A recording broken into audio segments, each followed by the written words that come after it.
Olá, pessoal, tudo bem? Estamos aqui de volta nessa gravação. Nesse momento, temos a honra de trazer aqui o capitão dos portos, André Lisani, está conosco, dia 17 de dezembro de 2024, mas ele não está aqui como capitão dos portos, ele está aqui como uma pessoa que admira, que adora a Amazônia.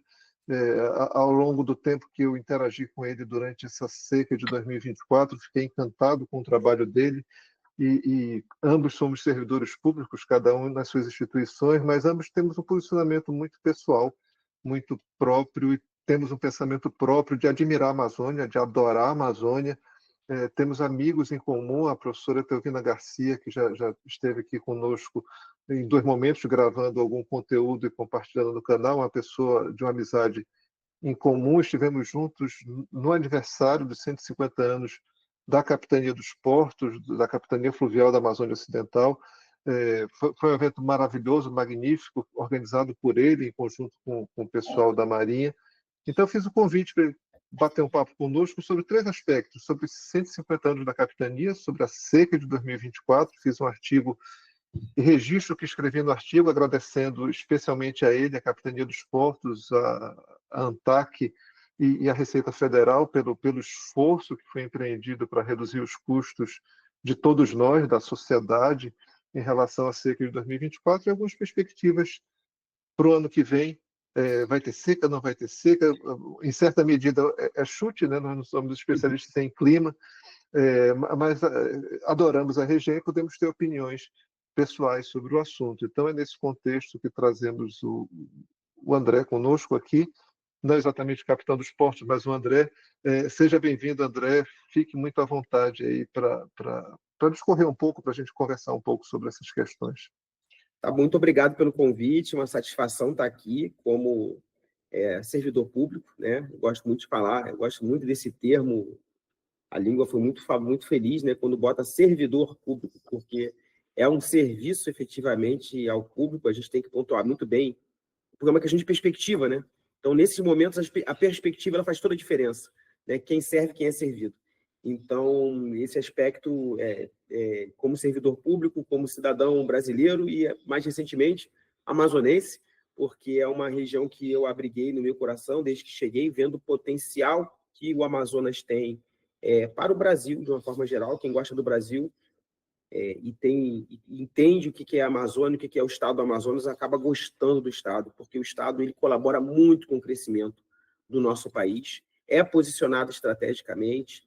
Por aqui circula agronegócio, são desenvolvidas atividades de construção naval, por aqui existe uma cadeia produtiva consolidada, firme, e que pode melhorar ainda mais, né? Então, precisa de fomento, sim, precisa de uma estrutura que possa reduzir desigualdades regionais, e mais do que isso, né? Se a gente consegue estruturar isso bem, daqui a pouco vai ter que fazer o contrário, ninguém segura o Amazonas, né? A gente vai precisar cuidar de outros estados. Então, e quem convive aqui, quem passa a fazer parte da rotina do Amazonas, entende isso. O quanto investir aqui no estado do Amazonas é sinal de inteligência política, de uma forma geral, de sabedoria, de visão de futuro, por conta de tudo aquilo que nós temos. O senhor citou aí a Etelvina, nossa grande amiga, a senhora Etelvina, e ela fala muito isso do nosso histórico, do nosso DNA para a navegação, para a construção naval,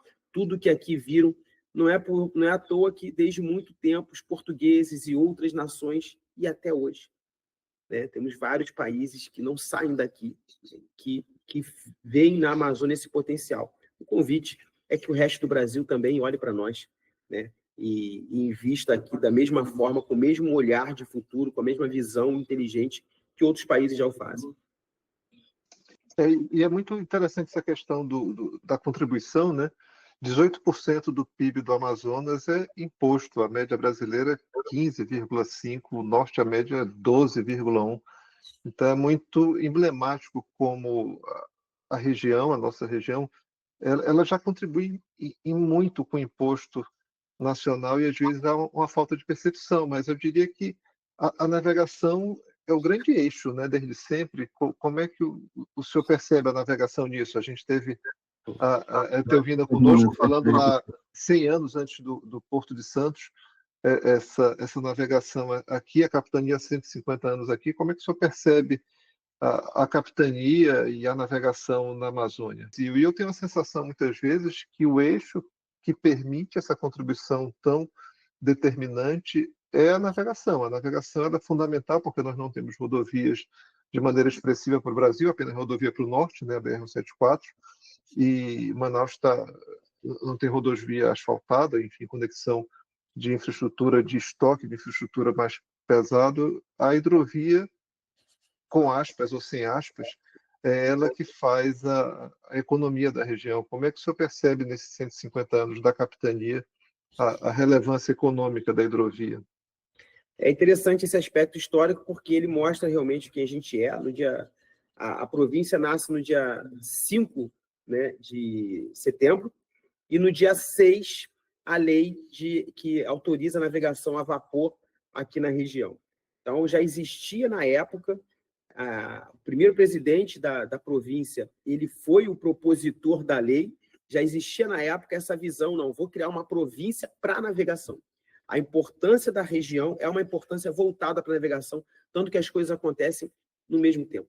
Então, é que a gente fala, quando a gente publica assim, olha só, Brasil é navegação, Amazônia é navegação, a gente não está falando isso porque a gente quer, a história mostra. Navegação presente aqui, depois que a navegação a vapor ela é efetivamente, né, aprovada, autorizada aqui por lei, a balança comercial da província ela tem aumentos de mais de 1000% no período de 4 anos, e ainda assim depois se percebe novas necessidades de se incrementar isso, que é quando se abre para a navegação internacional e que isso começa realmente a tomar força. Então, a nossa história de impulsos de economia passa pela navegação. Eu costumo falar, primeiro foi a borracha. Ok, o ciclo da borracha permitiu essa grandiosidade de balança comercial aqui do Estado, mas depois nós tivemos outros eventos. O Distrito Industrial vem também, mas ele sai porque ele entra, os produtos entram e saem pela navegação. Hoje nós temos o melhor e mais, vamos dizer assim, reputado e mais célebre turismo de pesca do mundo, é o daqui, porque são os maiores peixes e os mais pesados. Então, no turismo, a gente não fala muito, mas no turismo a navegação também ela tem uma presença e uma importância fundamental também, atividade pouco explorada, e desconheço também a estrutura de impostos dessa atividade aqui na região também. Fora isso, nós temos o direito de ir e vir das pessoas, que algumas delas dependem dessa navegação para a sua atividade produtiva, de se deslocar, por exemplo, para o distrito industrial, para a sua atividade produtiva, ou de estabelecer a atividade de subsistência. Diversas comunidades ribeirinhas que vivem da pesca ou de outras atividades que utilizam os rios, né, de uma forma geral. Então, temos um DNA da navegação. A professora Etelvina, eu estou até com um livro dela aqui, né, esse livro aqui que ela gosta de mostrar, que fala da construção naval no estado do Amazonas, e que ela mostra historicamente, né, eu tenho aqui, ela mostra historicamente duas cartas, né, Cristóvão de Alcunha e Gaspar de Carvajal, que quando aqui estiveram, eles narraram isso. Assim, olha, é uma região voltada para a navegação e para a construção. Então, são várias economias que se encadeiam, nesse encadeamento econômico, construção naval, ensino profissional marítimo, temos a parte de navegação de uma forma geral, manutenção de motores, transporte de mercadorias. Hoje, os grãos escoando de Rondônia e do centro do Brasil pelo Rio Madeira até ganhar aí, o oceano, para a China e para diversos países.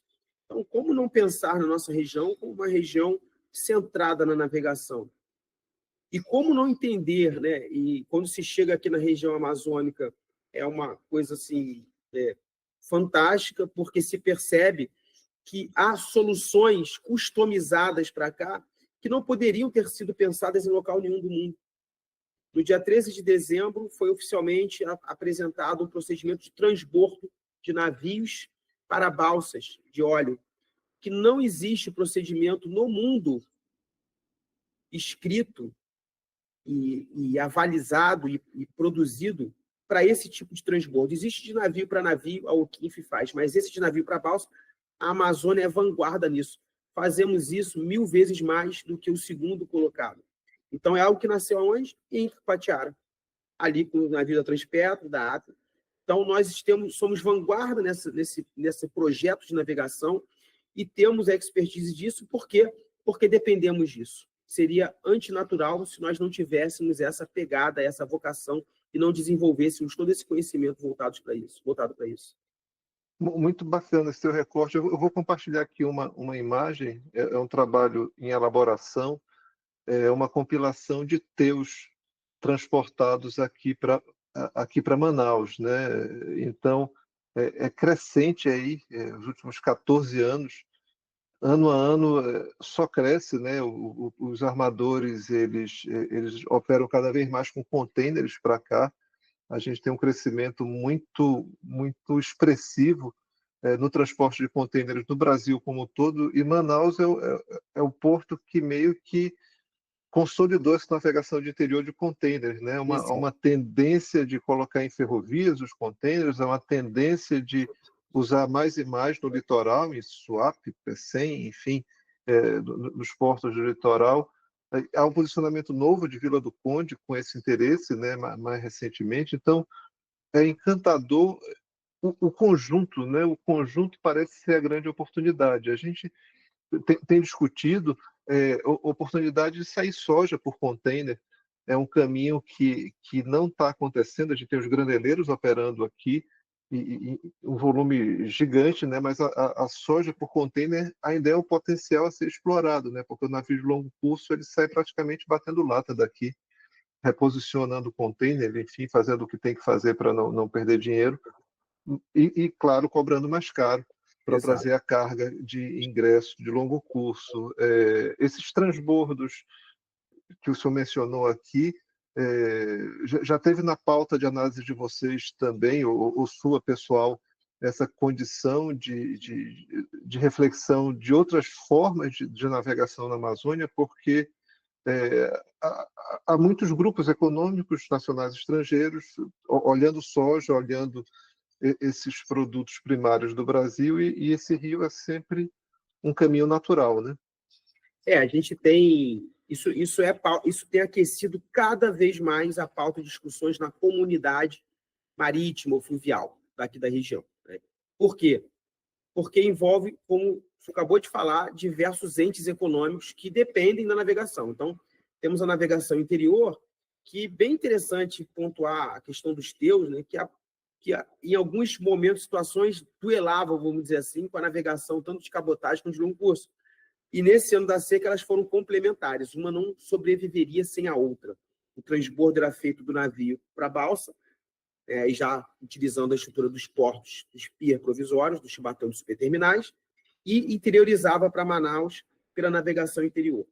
Já existem projetos de construção de navios a gás e com petróleo, chamadas superbalsas, que têm uma tonelagem, uma capacidade de armazenamento quase igual a do navio, o que daria um olhar. Será que o futuro da região ele caminha para isso? Balsas cada vez maiores? E por que esse debate ele aquece? Porque aqui nós temos uma particularidade para aquele que vem trazer seus produtos para a nossa região, quanto na situação que nós vamos escoar para o mundo. E os grãos, principalmente, que a margem de lucro dos grãos, ela é bem menor do que a dos produtos de container que a gente sai do estudo industrial, que tem um valor agregado muito maior do que grão, que é a praticagem. Então, nós temos uma situação atípica, porque o navio, o produto que entra do oceano para cá, ele passa por 2 praticagens. O preço cobrado pelas praticagens é absurdo? Pelo que eu sei, não. Pelo que eu sei, ele é a média, ou talvez até um pouco menor do que em outras regiões. A questão é que aqui o armador ele precisa pagar 2 vezes. Então, assim, mais uma vez, a gente precisa sentar à mesa e encontrar uma solução para isso, para que não haja um aumento do custo operacional, né? Ver se realmente esse aumento, principalmente para a parte de grãos, que tem uma margem menor do que as outras. Ou será que, num olhar de cenário, de futuro, assim, não, olha só, realmente a praticagem ela tem uma expertise toda especial, o que está ali é justo, a gente vai caminhar para fortalecer mais a navegação interior e aí, com isso, reduzir os custos dessa forma. Mas aí, enfim, precisaria de projetos, uma estrutura realmente para o futuro. E quando a gente olha para passado recente, 15 anos, 10 anos, a gente vê na região navios de um porte muito menor do que a gente tem hoje. Estamos falando de 10, 15 anos, estamos falando de 100 anos. A tendência mundial é de construção de navios cada vez maiores. Talvez tenhamos um problema de navegabilidade no Rio Amazonas no futuro, não por causa do regime dos rios, mas por causa do tamanho dos navios. Então, como a gente vai olhar para esse futuro com um portfólio de navios no mundo cada vez maior? Hoje a Mercosul ela faz navios customizados na Amazônia, a Mercosul Swap, só que em quanto tempo isso se sustenta? Conversando com as empresas, a gente vê que efetivamente a Mercosul ela vai buscar ganhar na escala, porque, obviamente, um navio que chega, um navio de grande porte, um Super Panamax, ele vai chegar com uma capacidade muito maior e vai ter um ganho operacional maior. Então, essas discussões que passam pela economia, pela saúde financeira das empresas, elas vão nos impactar. Isso, quando a gente discute, né, esses debates, assim, mas o que o funcionário público tem a ver com isso? Estamos falando de ganho operacional, de custo de economia, tem tudo a ver. Tem tudo a ver. O servidor público ele tem que estar preocupado com isso. Ele tem que estar preocupado com quem gera emprego. Ele tem que estar preocupado com entes econômicos, empresas cada vez mais eficientes, para que a sua região cresça e para que a gente possa ter condições de prestar o serviço público com cada vez mais qualidade. Mas, para isso, a gente precisa ter uma sociedade realmente arrumada. E a sociedade arrumada passa por isso.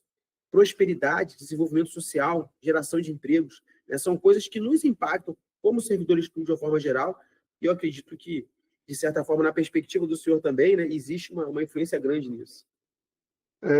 A gente tem moderado alguns grupos de discussão que sim faria sentido a ZP1, né, trazendo lá até Itacoatiara e transbordando para embarcações menores, como se faz em Roterdã, como se faz em Antuérpia, na Bélgica, na Holanda, esse transbordo para embarcações menores e sai pelas hidrovias europeias com embarcações muito menores, mas que vai com ponto a ponto, porto a porto, para uma malha de portos de interior, fazendo um transporte muito mais, entre aspas, mais simples, porque não precisaria de praticagem, e teria um tipo de embarcação muito mais harmônica com a natureza, porque há muita crítica em relação e preocupação, né, em relação à segurança, a capitania é muito atenta a isso, velocidade de embarcação, o convívio com as embarcações menores, as embarcações de menor porte navegando junto com essas embarcações maiores, e sem dúvida é uma tendência muito grande essa dos navios maiores para ganho de eficiência, é uma prática do mundo todo. Agora, olhando na sua visão acerca de 2024, quais foram as grandes lições aprendidas como servidor público, né? Como alguém que enxerga o problema? Eu vou falar em outro vídeo de mim, né? O alvo hoje é a sua visão. Qual foi o grande aprendizado com essa seca de 2024? O que é que a gente tira de lições dela? O que é que o senhor compartilha conosco? A minha visão bem pessoal, né, bem particular nisso, ele coloca a interação do serviço público com a iniciativa privada mais necessária e com o legislativo também, de uma forma geral. Eu acho que são entes que precisam dialogar o tempo todo. Estamos com o mesmo propósito de desenvolvimento regional, é o propósito de todos nós. Então, esse contato ele é fundamental. A capitania ela tem a sua função, como o senhor mesmo disse, sabendo muito bem, pela segurança, ela preza pela segurança. Só que eu costumo falar, mais uma vez, retomando a perspectiva, certa feita um armador me liga, propondo a navegação num período de seca de nível do rio bem baixo. Ele fala assim, olha só, tem como passar com calado? Ele propôs um calado que era praticamente impossível. O risco de encalhe seria muito alto. Então, eu disse assim, olha, com esse calado, assim, é um risco muito alto, assim, é quase certo encalhar. E ele me disse assim, é verdade, segurança em primeiro lugar. Eu falei, não, me permita corrigir. Economia em primeiro lugar. Porque segurança em primeiro lugar, na minha visão de amante da língua portuguesa também, isso não diz muita coisa. Segurança em primeiro lugar, na verdade, diz o seguinte para mim: ninguém navega mais. Eu tenho certeza que não vai acontecer mais um acidente.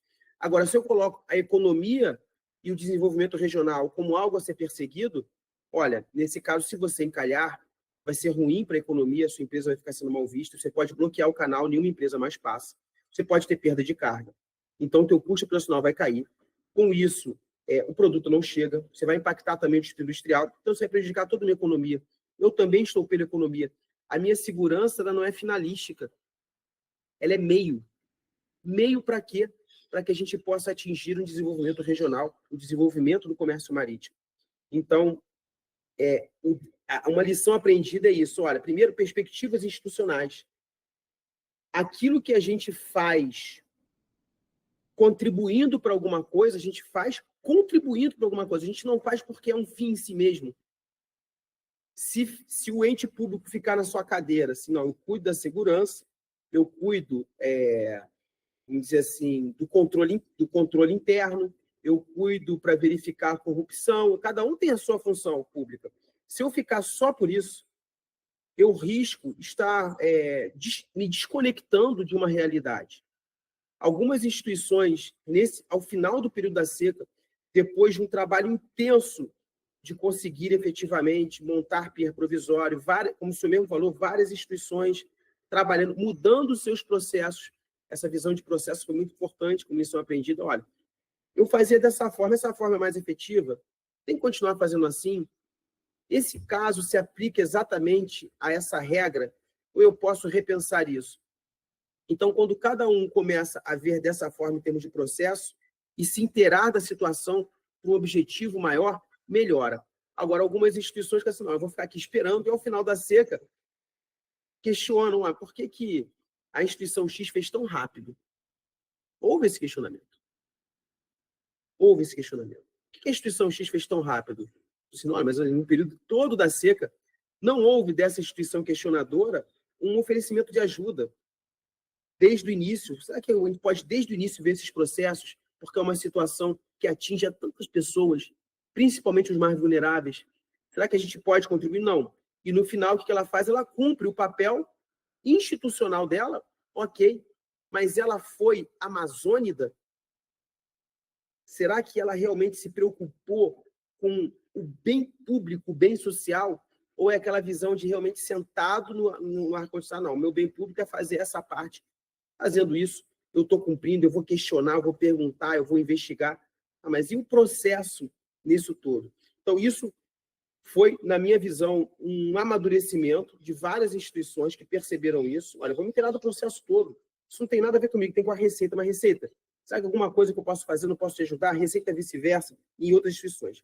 E a outra, eu já disse em alguns casos, né, é alguma coisa que pode parecer, para muitas culturas, é algo pouco válido, mas eu não acredito que para a nossa seja, é o conhecimento entre as pessoas, falar com pessoas.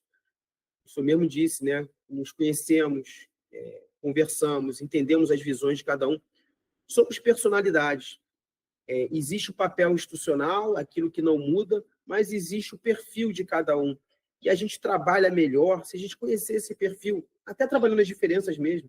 Olha, o fulano da instituição X, se chegar assim com ele não vai ganhar muito. Então, vamos tentar, porque é mais fácil assim, é mais fácil dessa forma. Vamos chamá-lo, vamos nos conhecer. Quando a gente se conhece, olho no olho, é mais fácil que a gente pense pela forma mesmo da pessoa de chegar aos bens, aos fins que a gente aspira, aos bons propósitos que nós aspiramos. E conseguimos isso. Conseguimos sentar à mesa entes públicos, privados, imprensa mesmo, né, que buscou saber, e a partir daí a gente olha a melhor maneira de fazer essa maneira e vamos chegar lá.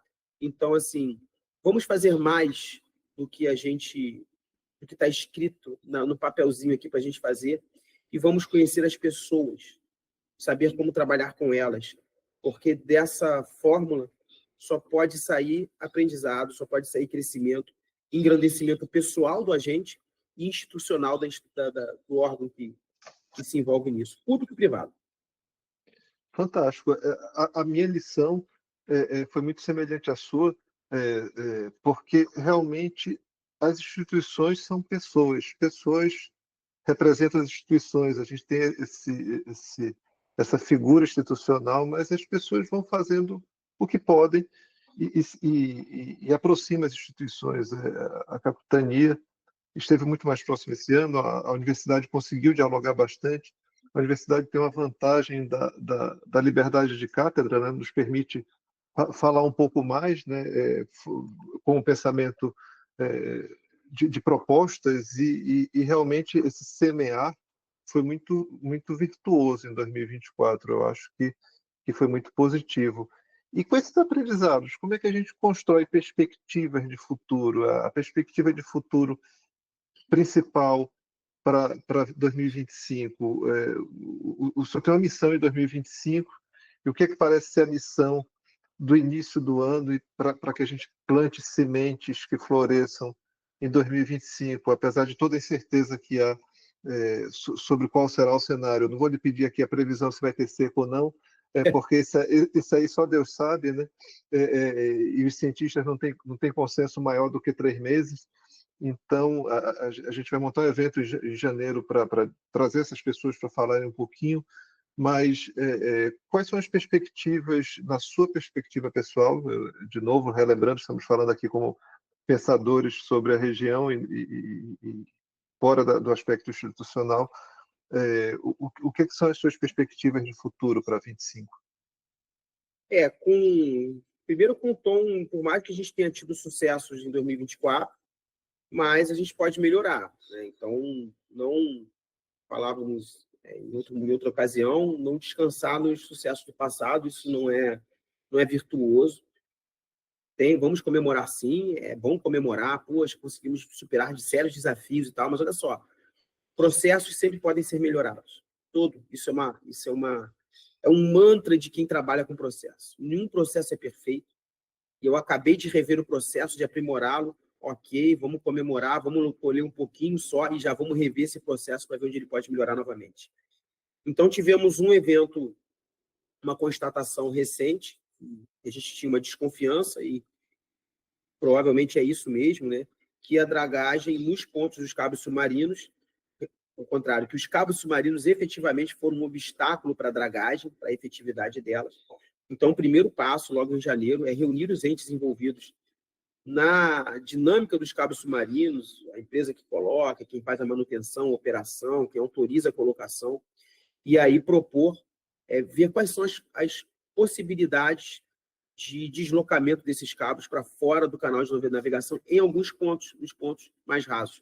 De repente, porque de alguma forma ele tem que ligar uma margem à outra, mas se essa ligação ocorrer por um ponto já de grande profundidade, o impacto é menor. Então, essa é o pensamento que a gente vai buscar para poder melhorar esse processo no ano seguinte e a dragagem poder ser feita de uma forma mais efetiva e a gente ter aí tanto o Canal Norte quanto o Canal Sul, ali na Foz do Madeira, liberados. Eu acho que isso facilitaria muito e seria, sob o ponto de vista do crescimento da nossa região, um grande avanço.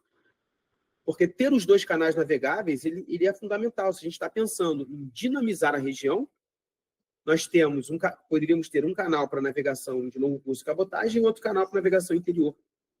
Não parece, não, mas o senhor deve saber, o senhor deve ter visto isso. Pode parecer aquele canal extenso e a largura dele extensa, mas há situações em que a praticagem, que o diga, um sufoco para a praticagem, poder navegar naquela região com empurradores que às vezes não respondem ao canal 16. Eu fiz a travessia já com eles. Então, precisa de muita habilidade, muita expertise dos pratos.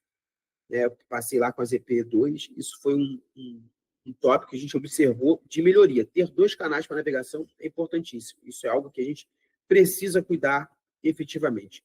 E por mais que a previsão dos cientistas não dure muito mais que 3 meses, ela já nos ajuda. Porque, em termos climatológicos, e até meteorológico mais curto, né, mas climatológicos, tem se percebido que se não se acerta 100%, o LabClean, Sensipan e outros órgãos, mas a aproximação tem sido grande, tem sido até aceitável para o nosso planejamento, tem sido um importante ponto de apoio ao planejamento para que a gente possa se antecipar. Qualquer antecipação, quando se fala de Amazônia, é um grande lucro, é de grande ajuda. Então, nesse caso, em janeiro, seria interessante ouvir, vem cá, como é que está? É laninha mesmo? Não é? É mais ou menos, então a seca ela vai realmente causar um prejuízo grande para a gente em termos de navegabilidade? Se sim, como é que a gente vai fazer isso? Porque a gente precisa priorizar. A gente precisa saber, olha, eu vou investir agora na dragagem? Vou investir onde? Em que pontos? Eu vou ter perna para cuidar mais de Coari, que é uma região que a gente não fala muito, porque afeta muito o gás e o petróleo, mas foi uma região que esse ano tomou muito esforço de todos, né? Manter a produção de urucu, junto com a Transpetro e a Petrobras, para o abastecimento energético da nossa região e do Brasil, foi um grande desafio também, porque o rio Amazonas e Solimões, ele não muda só de nome quando passa em Manaus, ele adota posturas e comportamentos totalmente diferentes também. Então, ali próximo à ilha da Jussara, foi também muito tenso para todos nós saber se a gente ia continuar com os navios aliviando o urucu ou não. Então, são essas, na minha visão, bem resumidamente, repensar processos, podemos melhorar muito mesmo, de forma mais pragmática, cabos submarinos e, sim, correr ao auxílio dos estudos climatológicos para que a gente possa se antecipar e tomar as medidas necessárias. Fazendo um esclarecimento aqui para o público, né? Eu vou botar alguns links depois aqui embaixo para apoiar. A RNP ela criou um trabalho de infovia chamado Norte Conectado, que tem aí mais de 700 quilômetros de cabos no leito do Rio Amazonas. Isso foi um trabalho muito valioso para levar a internet para o interior do estado. Eu participei de um debate pela universidade, junto com o pessoal da RNP, discutindo essa construção pela infovia. Foi moderado lá em 2022 por outra instituição. A gente discutiu muito essa condição. Então, é um trabalho muito interessante esse da RNP, e que, de fato, afeta muito. Lá atrás, quando estava iniciando esse projeto, eu falava de preocupação que tinha sobre isso, e eu fico encantado de ver como, de fato, era um ponto de observação que se confirma agora, pouco tempo depois. Era 2021, 2022, então, a gente está falando de 3 anos, não é nada, né, numa escala de discussões. E muito interessante a sua fala sobre os cabos, é surpreendente e não surpreendente em outra medida, mas é um trabalho muito importante esse dos cabos para a internet na região. Para a gente fechar, na sua fala tinha uma outra questão, eu queria pedir para o senhor fazer uma amarração final. A gente precisa ser rápido nesses vídeos, daria para conversar horas, mas, enfim, a gente precisa ser relativamente rápido, senão ninguém nos ouve. Já não é um canal tão assistido, mas o alvo é realmente bem selecionado de público.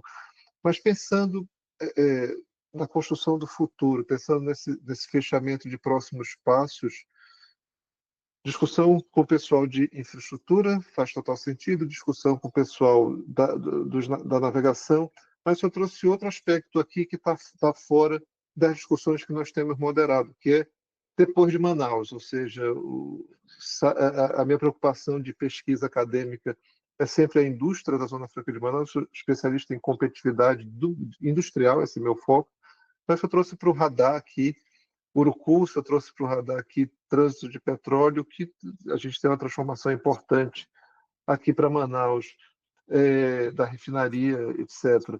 Tem o gasoduto, mas enfim, tem uma parcela que vem pelo rio, do petróleo aí, vindo pelo rio. Olhando essa hidrovia ampliada, essa estrutura de transporte de derivado de petróleo e de lâmina d'água dessas várias bacias, te parece relevante o SGB começar a ter pontos de monitoramento a mais do que ele já tem para que favoreça o trabalho da capitania, para que favoreça o trabalho da Petrobras, da Transpetro, nessa hidrovia, que favoreça o trabalho dos armadores de maneira geral. A gente poderia ter mais réguas, a gente poderia ter outros pontos, a gente poderia ter uma base de dados em tempo real falando disso, a gente pode mudar o paradigma tecnológico além do alerta aos navegantes, além do que já existe hoje, para ter maior precisão.